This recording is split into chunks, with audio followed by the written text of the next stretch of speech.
Kukutuk kau jadi batu malin, jadi batu maling kundang. Kau durhaka maling kundang. Ikuti kata-kata ibu, Siti Nurbaya. Buah si Malakama Siti Nurbaya. Harus ikut ibu. Kalau tidak nurut kata-kata ibu, kata-kata orang tua, apakah kita jadi durhaka?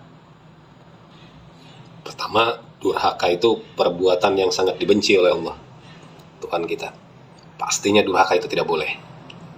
Tapi untuk menuruti kata-kata orang tua, kita harus melihat dulu. Karena kita diciptakan oleh Allah juga sebagai manusia, diberikan keleluasaan untuk berpikir, bertindak, tentunya yang sesuai. Benar, orang tua kita pastinya ingin yang terbaik untuk kita. Pasti mereka ingin kita menjadi lebih baik daripada mereka. Mereka ingin kita menjadi sukses. Tapi mereka berpikirnya hanya dengan pola saat mereka pada masanya. Mereka yang lihat waktu masa-masa mereka masih muda, masih zaman dulu. Sementara sekarang zaman berubah. Banyak informasi baru, banyak perkembangan baru. Pertanyaannya, apakah itu relevan dengan kehidupan kita sekarang? Itu kita perlu diskusi, perlu ngobrol lebih lanjut tentang ini. Karena kembali, kita diciptakan sebagai manusia, diberikan pikiran, diberikan keleluasaan untuk berkreasi. Dengarkan kata orang tua. Ingat, dengarkan. Tidak semua dituruti. Didengarkan berarti dicerna dulu, dipahami dulu. Tuhan tidak akan merubah nasib kita kalau kita tidak merubah nasib kita sendiri. Ini ada cerita guyonan. Satu hari orang ini menurut kepercayaannya, dia berdoa kepada Tuhan. Tuhan, aku pengen menang lotre 1 miliar. Setiap hari dia berdoa. Tuhan, aku pengen menang lotre 1 miliar. Sepanjang umur hidupnya dia terus berdoa. Tapi dia tidak dapat. Dia tidak pernah mendapatkan lotre 1 miliar itu. Jadi begitu dia meninggal, bertemulah dia dengan Tuhan. Dia nanya, Tuhan, kenapa doa aku nih nggak kau dengar? Tuhan jawab, doamu aku dengar. Gimana kamu mau dapat 1 miliar dari undian? Orang kamu nggak pernah beli undian.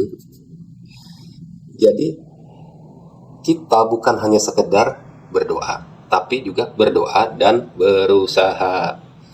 Harus jalan dua-duanya, tidak bisa satu saja. Nah, kalau dilarang orang tua, lihat-lihat dulu, perhatikan dulu dilarangnya apa dulu. Kalau Anda dilarang judi, dengarkan, wajib. Kalau Anda dilarang mabuk-mabukan, dengarkan. Kalau dilarang narkoba, dengarkan. Kalau dilarang sekolah, ya janganlah sekolah lah. Kalau Anda mau kuliah sesuai jurusan yang disukai, tapi dilarang, jangan. Karena minatmu, bakatmu, keinginanmu, itu yang membuat kau kuat. Itu yang membuat kamu senang menjalani hidup. Dan kemungkinan kesuksesanmu makin besar karena kau senang di situ. Yang menjalani hidup kamu, bukan orang tuamu yang menjalani hidup. Yang bertanggung jawab dengan kehidupanmu adalah dirimu sendiri. Bayangkan kalau Anda dijodohkan, menikah dengan orang yang tidak Anda sukai, tapi itu pilihan orang tua Anda. Terus Anda ikutin, menikahlah. Setelah menikah, amit-amit ternyata terjadi ketidakcocokan yang tidak bisa diselesaikan. Anda bercerai, rusaklah rumah tangga Anda. Siapa yang Anda salahkan? Siapa? Orang tua. Karena itu pilihan mereka. Tapi jika orang yang dinikahi adalah pilihanmu sendiri dan Anda gagal, siapa yang salah? Itu adalah kesalahan Anda sendiri. Dan itu merupakan pembelajaran buat hidup Anda. Anda punya tanggung jawab sendiri di situ. Ada teman pernah ngobrol, kalau orang tua memaksa menikahi seorang yang tidak kita suka, coba aja dibilangi, dicandai. Kalau enggak, orang tua aja yang nikahi dia. Tapi kan orang tua tuh semuanya baik. Semua orang tua itu tidak ada yang jahat. Semua orang tua itu pengen anaknya yang terbaik. Tidak juga. Baca itu berita kriminal.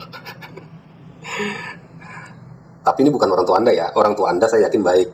Cuma ada orang-orang tua yang tidak selalu baik. Ada orang tua yang membuang anaknya di tong sampah.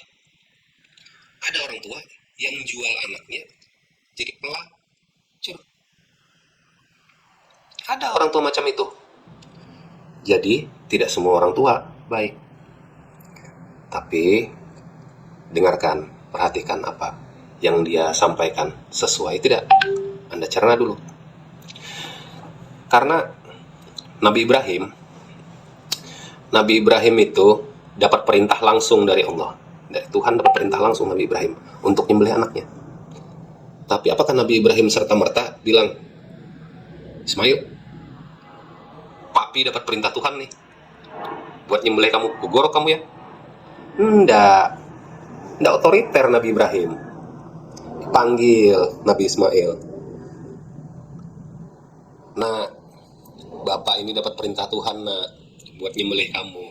Gimana menurutmu? Diskusi Nabi Ibrahim. Nah, yang didiskusikan juga sebagai anak nggak kurang ajar, pintar, baik Nabi Ismail. Begitu Nabi Ibrahim bilang, nah bapak disuruh nyembelih kamu nih, gimana menurutmu? Apa bilang Nabi Ismail? Kalau itu perintah Allah pak, laksanakan. Aku ikhlas. Itu jawaban Nabi Ismail, anak yang soleh. Coba kalau anak yang nggak soleh, anak yang nggak karuan.